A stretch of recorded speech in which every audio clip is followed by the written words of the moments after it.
आलम हमराही Arabic speaking course आपका अपना channel.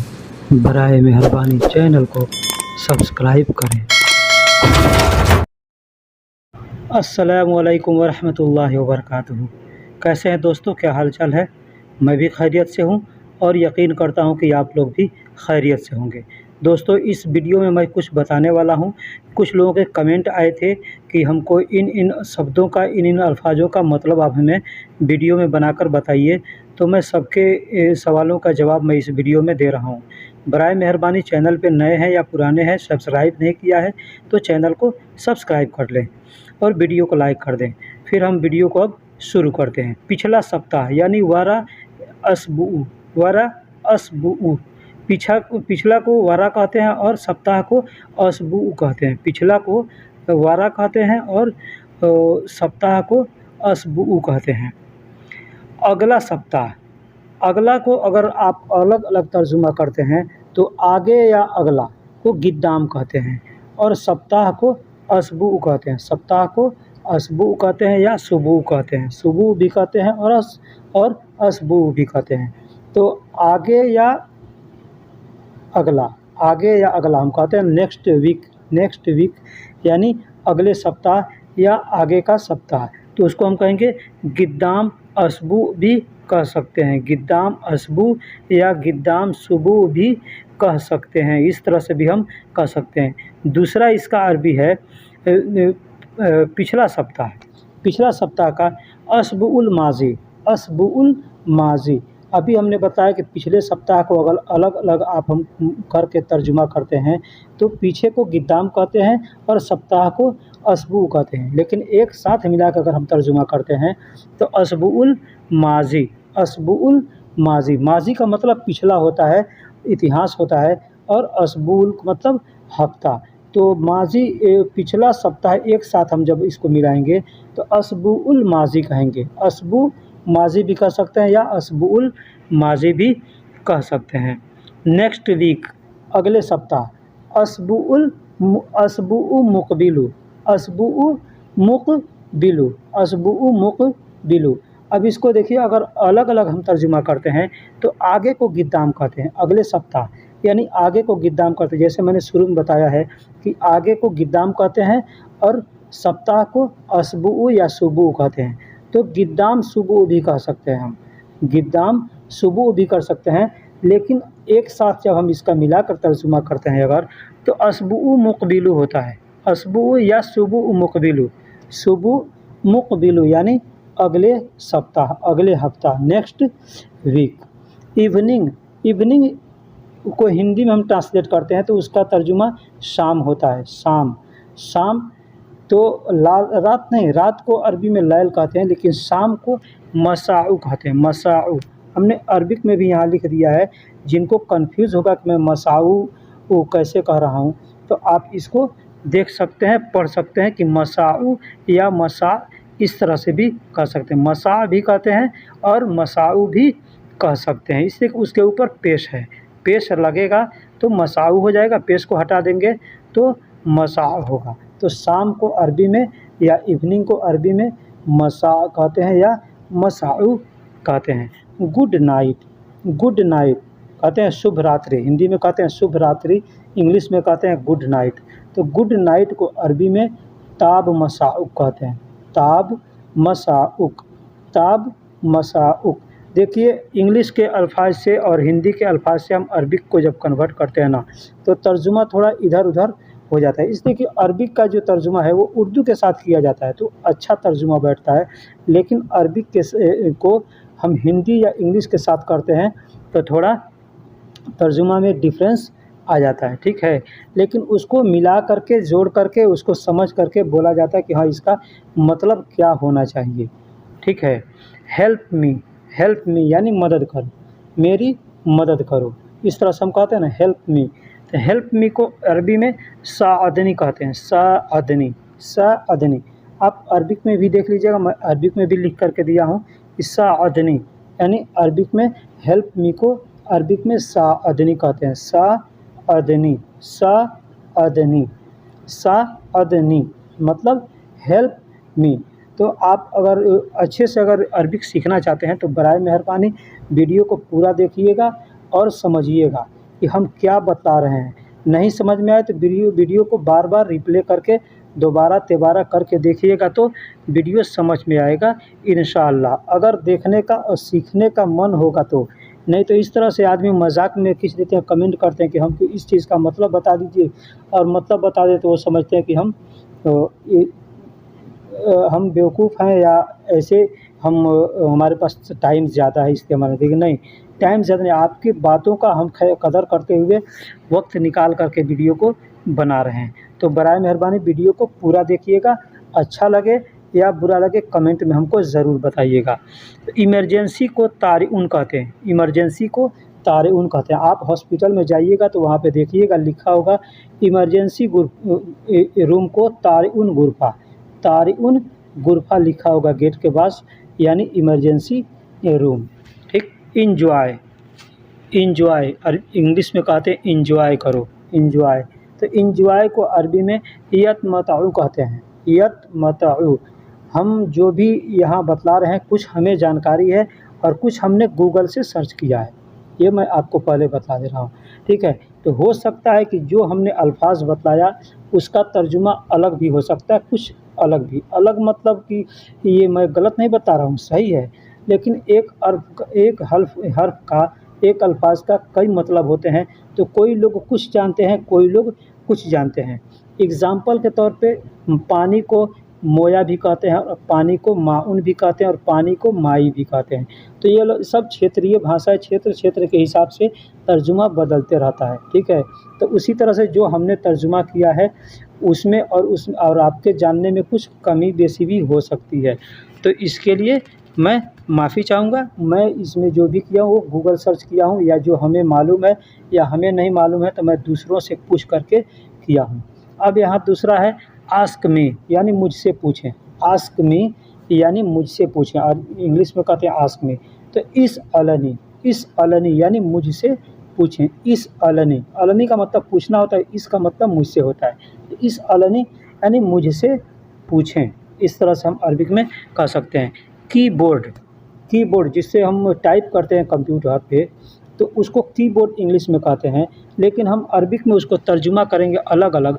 तो की का मतलब होता है हिंदी में चाबी, और चाबी को अरबिक में मिफ्ता कहते हैं। और बोर्ड का मतलब होता है अरबिक में लोहा।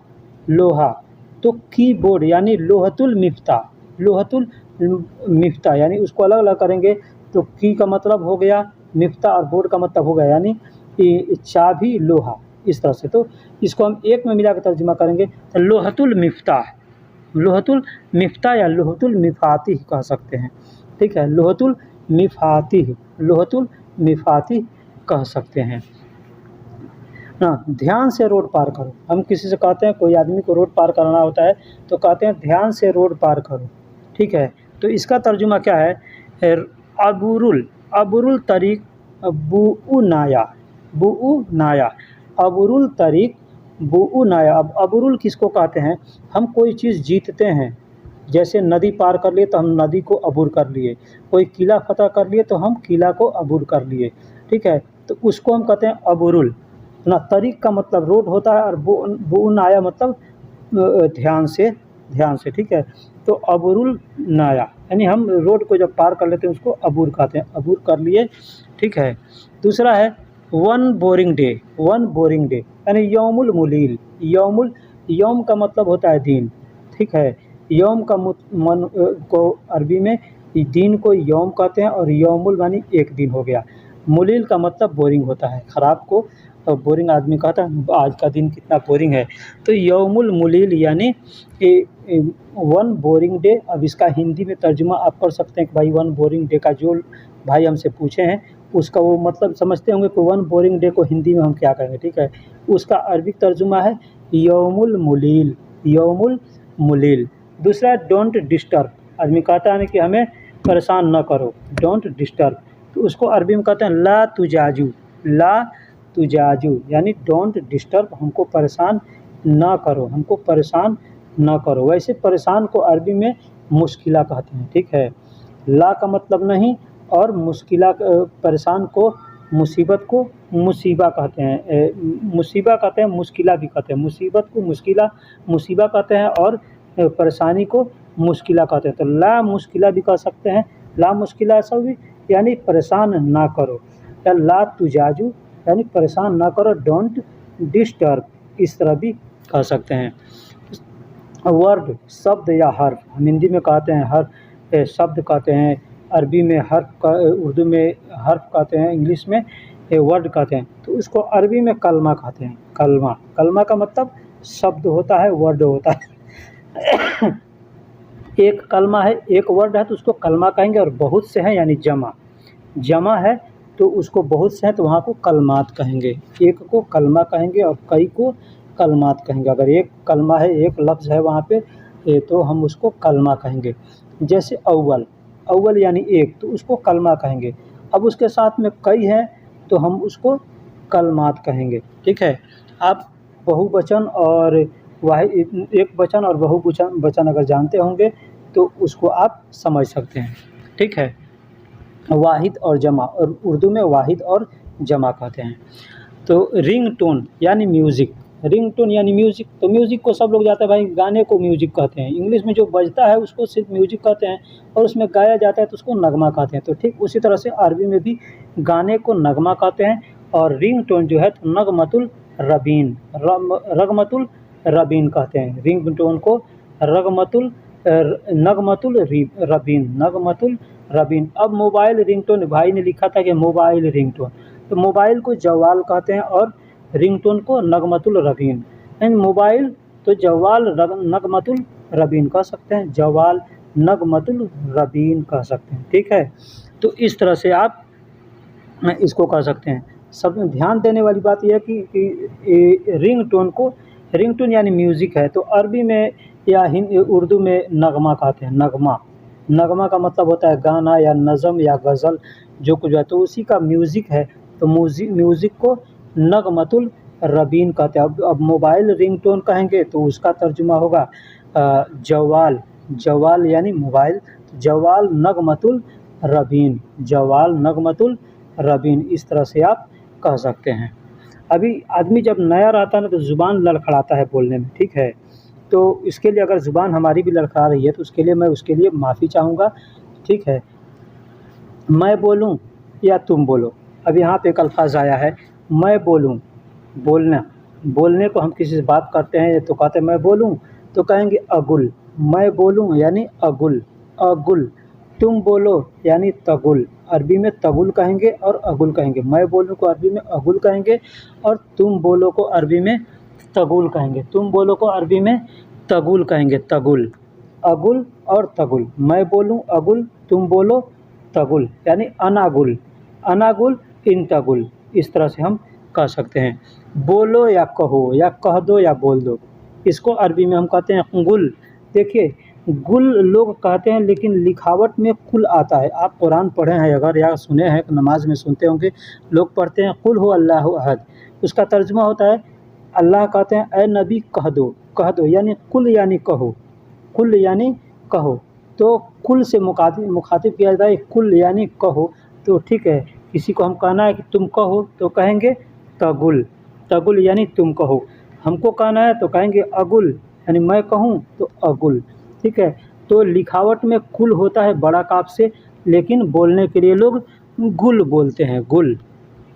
जल्दी करो, जल्दी चलो, जल्दी चलो। हम कहते हैं किसी से, हिंदी में कहते हैं या उर्दू में कहते हैं जल्दी चलो या जल्दी जल्दी चलो।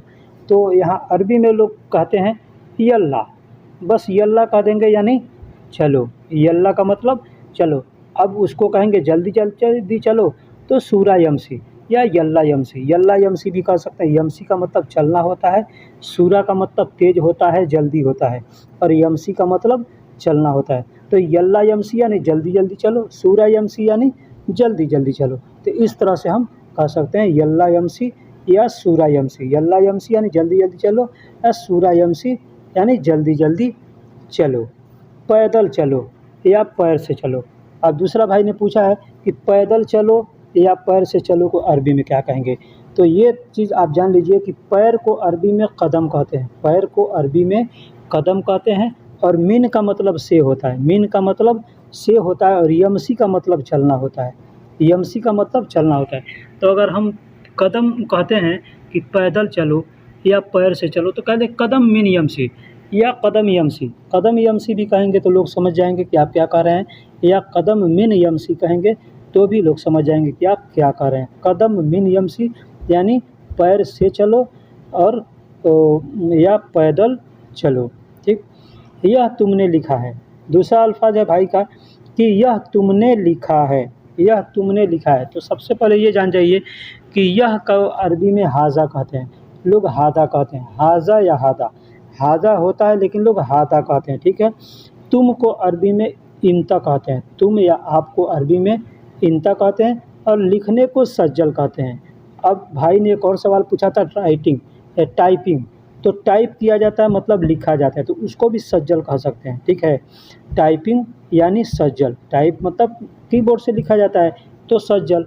तो हाजा इन तो सज्जल, यह तुमने लिखा है, चाहे पेन से लिखा हो या चाहे टाइपिंग से लिखा हो। यू टर्न, यू टर्न यानी वापस, यू टर्न यानी वापस, तो इसको फोक तहत कहता है। ये यू टर्न यानी फोक तहत कहाँ इस्तेमाल किया जाता है, जो लोग गाड़ी चलाते हैं और आगे जा कर के कहते हैं कि हमको यू टर्न मारना है, तो वहाँ से गाड़ी घुमा लेते हैं आगे से, तो उसको कहते हैं अरबी में फोक तहत। फोक तहत यानी यू टर्न, गाड़ी को घुमा लेना, वापस कर लेना, उसको कहते हैं अरबी में फोक तहत, फोक तहत। अब फोक तहत को अलग अलग आप तर्जुमा करेंगे तो फोक का मतलब होता है ऊपर और तहत का मतलब होता है नीचे, यानी ऊपर जा कर के नीचे आने को कहते हैं फोक तहत यानी यू टर्न, यू टर्न। अब दूसरा है रिटर्न, रिटर्न तो सेम टू सेम यही बात है, यू टर्न या रिटर्न। यू टर्न गाड़ी के लिए किया जाता है और यू टर्न किसी को कहा यू रिटर्न हो जाओ यानी वापस हो जाओ, ठीक है। तो रिटर्न यानी वापस, तो इसको कहते हैं इर्जा या रज्जा, इर्जा या रज्जा। इर्जा का मतलब भी वापस होता है और रज्जा का मतलब भी वापस होता है। तो हिंदी में वापस कहते हैं और इंग्लिश में रिटर्न कहते हैं। हम जाएंगे किसी दुकान पे, भाई ये सामान रिटर्न करना है यानी वापस करना है, तो अरबी में उसको हम कहेंगे हाजा अगरात, हाजा अगरात रज्जा, रज्जा कह सकते हैं या इर्जा कह सकते हैं, ठीक है, कि वापस करना है। पूछो या कह दो, पूछो या कहो। अभी मैंने बताया कि कुल, कुल का मतलब या गुल का मतलब, कुल या गुल का मतलब होता है कहो या बोलो, तो ठीक वही अल्फाज है हम उसको कलम भी कह सकते हैं। दूसरा अरबी है कलम भी कह सकते हैं या कलाम भी कह सकते हैं। लोग कलाम भी कहते हैं और कलम भी कहते हैं, कलाम या कलम। आप उर्दू में भी सुना होगा कि फला आदमी का कलाम है, यानी ये फला आदमी का कहना है, ठीक है, या फला आदमी का ये कहना है, ऐसे करो वैसे करो, ये आदमी लिख सुनते हैं, यानी कलाम यानी कहो या कलम यानी कहो। तो कलाम को लोग उर्दू समझ लेते हैं और कलम को अरबिक समझ लेते हैं, लेकिन दोनों अल्फाज सेम है, कलाम या कलम या गुल अगुल, इस तरह से हम कह सकते हैं। कागज़ और पेपर को अरबिक में वर्क कहते हैं, वर्क, वर्क या वर्गा, वर्गा भी लोग कहते हैं और वर्क भी कहते हैं, ठीक है। तो कागज़ को या पेपर को, कोई भी कागज़ है, चाहे लिखा हुआ कागज़ है या सादा कागज़ है, उसको हम वर्क कहते हैं। कोई पेपर है या कोई कुछ भी है तो उसको हम वर्क कहते हैं। अपने यहाँ कागज़ पेपर को अखबार कहते हैं। तो अखबार अरबी में भी कहते हैं, लेकिन अरबी में अखबार क्या चीज़ का मतलब होता है, अखबार, खबर, खबर का मतलब संदेश होता है, और बहुत से संदेश है, बहुत से खबर है, तो उसको अखबार कहते हैं, यानी अखबार जमा हो गया। अब पढ़ो, पढ़ो, पढ़ने को अरबी में इकरा कहते हैं, इकरा, इकरा। लोग इकरा भी कहते हैं, लोग इकरा भी कहते हैं और इकरा भी कहते हैं पढ़ने को। अब हम किसी काम के पढ़ो या पढ़, आदमी कहता है ना ये पढ़ या ये पढ़ो, तो हम उसको कहेंगे इकरा, इकरा, ये पढ़ो, ठीक है। इस तरह से हम अरबिक में इस्तेमाल कर सकते हैं इकरा या इकरा को पढ़ने को। आपने कुरान भी पढ़ा होगा तो कुरान में देखा होगा इकरा बिस्मि रब्बिकल लज़ी, कुरान में है सबसे पहले कुरान जो आयत नाजिल हुई है, इकरा बिस्मि रब्बिकल लज़ी, यानी पढ़ अपने रब के नाम से, तो वही इकरा है यानी पढ़। अब लिखा हुआ, अरबी में, हिंदी में हम कहते हैं ये लिखा हुआ, कोई कागज़ है उस पर लिखा हुआ है तो हम उसको मकतूब कहेंगे। अगर कोई लिख रहा है या हम लिख रहे हैं तो उसको सज्जल कहेंगे, लिख रहे हैं तो सज्जल कहेंगे, लेकिन लिख दिए हैं तो उसको अब मकतूब कहेंगे। वो लिख सज्जल नहीं कहा जाएगा, अब वो मकतूब कहाएगा। तो हम लिखने को सज्जल कहते हैं। अगर हम कापी पर लिख रहे हैं, पेन से हम लिख रहे हैं या कोई लिख रहा है या हम किसी से कहेंगे तो कहेंगे सज्जल, सज्जल यानी लिखो। अब पेन से लिखें या चाहे टाइपिंग से लिखें उसको सज्जल कहेंगे। लेकिन लिख दिया जाता है, लिख करके फतूरा या बिल निकाला जाता है, कागज़ उस पे लिखा हुआ है तो कहेंगे उसको मकतूब, मकतूब यानी लिखा हुआ, मकतूब यानी लिखा हुआ, ठीक है। और राइटिंग यानी लिखना, अभी मैंने बताया कि लिखने को सज्जल कहते हैं, तो राइटिंग यानी लिखना, राइटिंग इंग्लिश में कहते हैं और हिंदी में लिखना कहते हैं, तो उसको अरबिक में सज्जल कहते हैं। अब चाहे टाइपर से लिखें, चाहे कलम से लिखें, चाहे किसी चीज़ से ज़मीन पर लिखें या कहीं लिखें, है ना, उसको हम क्या कहेंगे, सज्जल, अरबिक में सज्जल कहेंगे। अभी लिखना है हमको, कहेंगे यहाँ लिखो तो कहेंगे हिना सज्जल, हिना सज्जल, यहाँ लिखो, यानी ये लिखा है तो कहेंगे हाजा सज्जल, ये लिखो हाजा सज्जल, इस तरह से हम कह सकते हैं। काम करो, काम को अरबी में शुगुल कहते हैं, काम को अरबी में शुगुल कहते हैं और करने को सौवी कहते हैं, करने को सौवी कहते हैं। हम किसी से कहेंगे भाई काम करो, काम करो तो कहेंगे शुगुल सौवी, शुगुल सौवी। कहना है होगा कि जल्दी जल्दी करो तो कहेंगे शुगुल सौवी सूरा सूरा, शुगुल सौवी सूरा सूरा, यानी जल्दी जल्दी काम करो, जल्दी जल्दी काम करो, ठीक है। तो कोई भी काम हो उसको शुगुल सौवी कहते हैं, यानी काम करो, काम को शुगुल कहते हैं। एक और अल्फाज है अरबिक का, काम को अमल भी कहते हैं, काम को अमल भी कहते हैं और काम को शुगुल भी कहते हैं, काम को अमल भी कहते हैं और काम को शुगुल भी कहते हैं। जारी रखना या लगातार, जारी रखने ना उसको लगातार कहते हैं। लगातार कोई काम हम कर रहे हैं या कोई काम कहेंगे इसे काम करते रहो यानी जारी रखो, काम करो जारी रखो, तो उसको कहते हैं अलातुल, अलातुल। हम कहीं अगर कोई गाड़ी से जा रहे हैं तो अगर लगातार हमको जाते रहना है तो हम कहेंगे अलातुल चलते रहे, अलातुल चलते रहो, अलातुल चलते रहो या अलातुल जाते रहो, इस तरह से। तो अलातुल उसको कहते हैं यानी लगातार, अलातुल का मतलब लगातार होता है, ठीक। हिंदी में हम कहते हैं लगातार चलो या जाते रहो। अब लगातार को अलातुल को कई जगह अलग अलग जगहों पर भी इस्तेमाल किया जाता है, जैसे कि मैं अभी आगे आएगा तो मैं बताऊंगा उसको भी कि कहाँ कहाँ कैसे इस्तेमाल किया जाता है।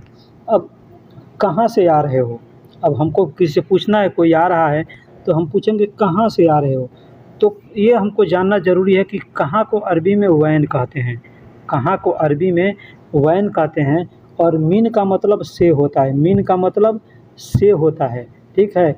मीन का मतलब कौन भी होता है, ये भी जान लीजिए, मीन का मतलब कौन भी होता है, मीन का मतलब से भी होता है। कहाँ कैसे इस्तेमाल करना है ये अपने ऊपर डिपेंड करता है। और ईजी का मतलब आ रहे हो, ईजी का मतलब आ रहे हो, ईजी का मतलब आ रहा हूँ, आ रहे हो, आते हो, आऊँगा, इसके लिए ईजी का इस्तेमाल करते हैं। यानी कहाँ से आ रहे हो तो वैन मीन ईजी हम अरबिक में कह सकते हैं। चाय पी रहा हूँ, चाय पी रहा हूँ या चाय पी रहे हो, उसको अरबी में हम तर्जुमा कैसे करेंगे। तो सबसे पहले जान लीजिए कि अरबिक में चाय को साय कहते हैं। हम चाय कहेंगे तो भी लोग समझेंगे, लेकिन अरबिक में चाय को साय कहते हैं और पीने को शरब कहते हैं, पीने को शरब कहते हैं। यानी चाय पी रहा हूँ तो अरबी में कहेंगे साय शरब, साय शरब यानी मैं चाय पी रहा हूँ, ठीक है। साय शरब यानी चाय पी रहा हूँ या चाय पी रहे हो, साय शरब। अब यहाँ सिर्फ चाय ही नहीं, पानी पी रहे हो तो मोया शरब, जूस पी रहे हो तो असीर शरब, इस तरह से हम कह सकते हैं, ठीक। चाय बना रहा हूँ, चाय बना रहा हूँ। अब इसको चाय को अभी मैंने बताया कि चाय को साय कहते हैं और बनाने को सौवी कहते हैं। तो चाय बना रहा हूँ यानी सौवी भी कह सकते हैं, साय सौवी। और खाना पकाने को तब्बख कहते हैं, तो साय तब्बख भी कह सकते हैं, साय तब्बख यानी खाना, चाय पका रहा हूँ या चाय बना रहा हूँ, बात एक ही होता है। तो साय सौवी भी कह सकते हैं और साय तब्बख भी कह सकते हैं कि चाय पका रहा हूँ। अब आपको के क्षेत्र में, आपके जो आप जहाँ रहते हैं, जिस मंतके में रहते हैं, उस मंतके में, उस क्षेत्र में, उस एरिया में किस तरह से बोली जाती है आपको जब थोड़ा सा मालूम हो जाएगा तो दूसरे से सुनेंगे तो आपको खुद ब खुद समझ में आने लगेगा। खजूर को अरबी में तमर कहते हैं। खजूर को अरबी में तमर कहते हैं।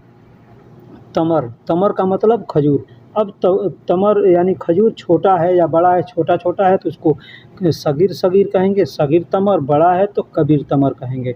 कोई भी सामान है अगर छोटा है या बड़ा है तो उसमें सगीर और कबीर का इस्तेमाल कर सकते हैं। सगीर का मतलब होता है छोटा और कबीर का मतलब होता है बड़ा।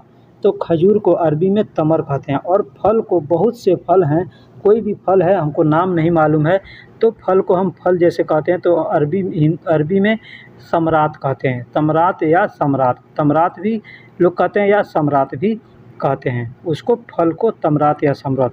अभी मैंने बताया कि बोलो या कहो, तो कलम या कलाम, कलम या कलाम, या गुल, गुल या कुल, कुल। अब कुल दो होता है, एक बात जानिए, एक छोटा काफ से कुल होता है तो इस कुल का मतलब सारा होता है, सारा या सब, ठीक। और बड़ा काफ से जो कुल होता है तो उसको गुल कहते हैं। कुल लिखा होता है लेकिन लोग गुल कहते हैं, तो उसका मतलब कहो या बोलो या कह दो या कहना, इस तरह से के लिए गुल का इस्तेमाल करते हैं, यानी बड़ा काफ से जो कुल होता है उसको।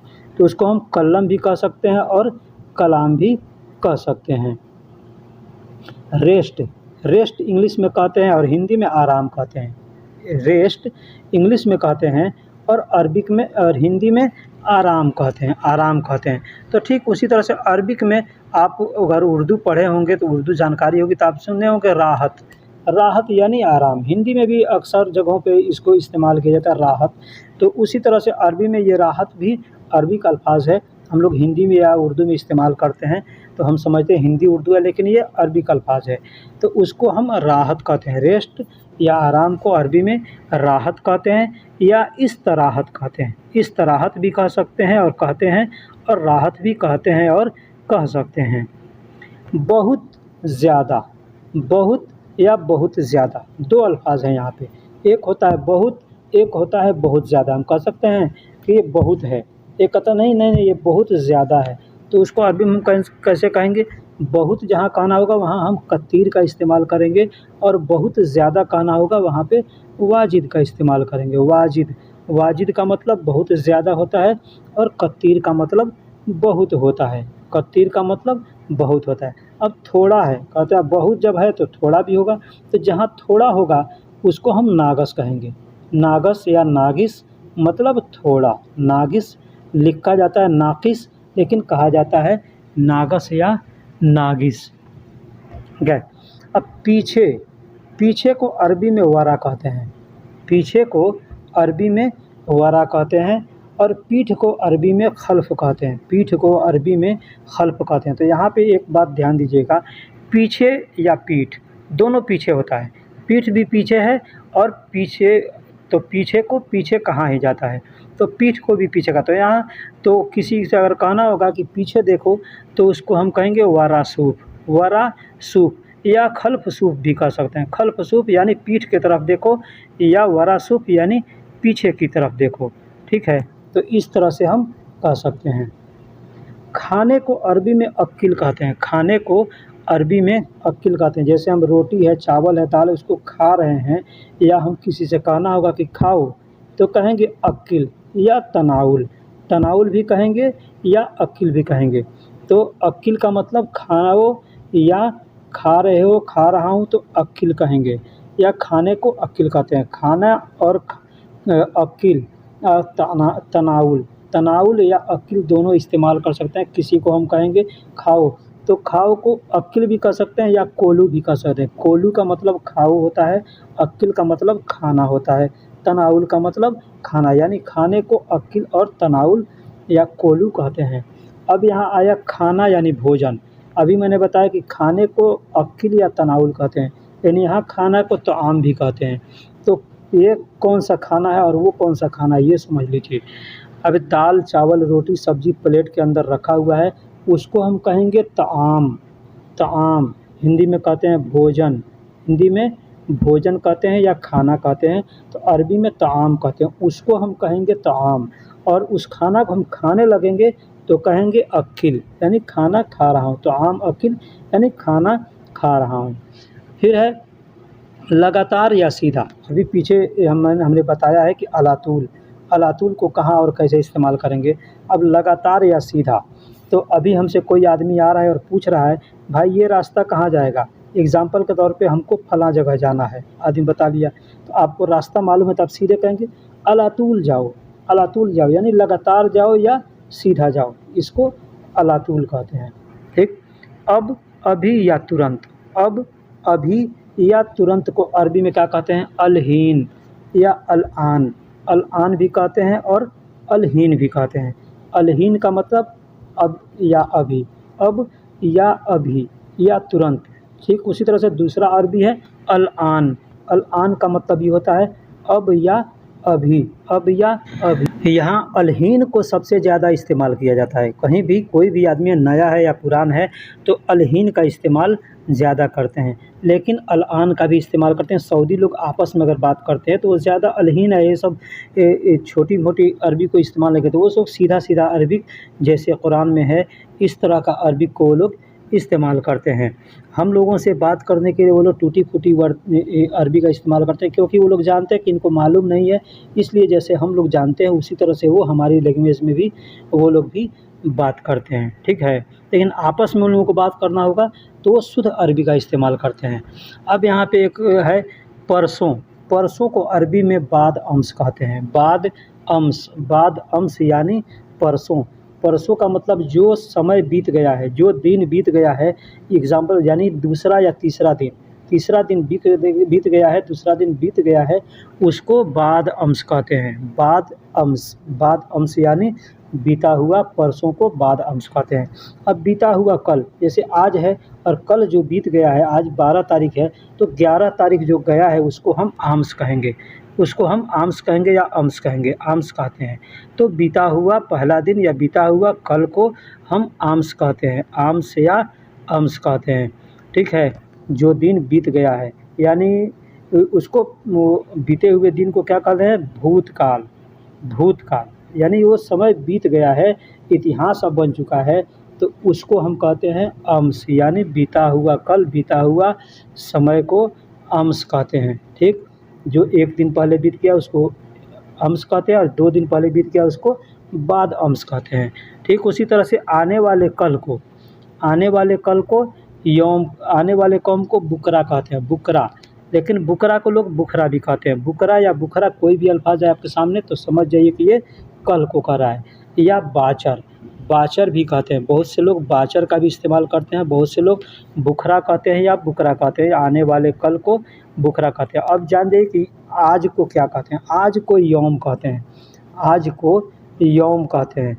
कल को बुकरा कहते हैं या बीता हुआ कल को आम्स कहते हैं, और आज को जो प्रेजेंट में है उसको यौम कहते हैं, उसको यौम कहते हैं। यौम, यौम मतलब दिन होता है या अलयौम मतलब आज होता है। अलयौम, अलयौम कहते हैं यानी आज को। अब आने वाला तीसरा दिन, आने वाला परसों, आने वाले परसों को बाद बुकरा कहते हैं। ठीक उसी तरह से जैसे बुकरा कहते हैं तो उसमें बाद मिला देंगे। बाद यानी बुकरा के बाद यानी कल के बाद वाला दिन जो है उसको बाद बुकरा कहते हैं, या बाद बाचर कहते हैं, या बाचर बाद कहते हैं, या बाद, और जो बीत गया उसको बाद अम्स कहते हैं। ठीक इसी तरह से हम अरबिक को इस्तेमाल करते हैं। दोस्तों वीडियो कैसी लगी आप हमको कमेंट बॉक्स में बताइएगा, और जो लोगों को भी कुछ भी पूछना है तो व्हाट्सएप के बजाय आप हमारे वीडियो के सेक्शन में जाकर कमेंट कीजिए। आलम हमराही अरबिक स्पीकिंग कोर्स, आपका अपना चैनल। बराए मेहरबानी चैनल को सब्सक्राइब करें।